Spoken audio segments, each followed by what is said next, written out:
let's talk PicoPlanets and generative art because, well, we love circuit board art here. I really enjoy to do different tech projects, and I always wanted to learn how to make PCBs. So I do stamp sets of 3 pieces, and they fit together.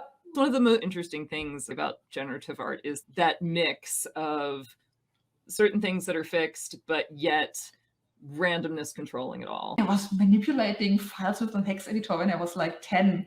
That's actually quite mind-blowing. I stumbled upon a paper where they described a really simple, nice algorithm that simulates the vein growth in leaves. Maker Twitter, especially like electronics maker Twitter, is super cool. The problem with being an artist is you build something to use it, and then it ends up in a museum.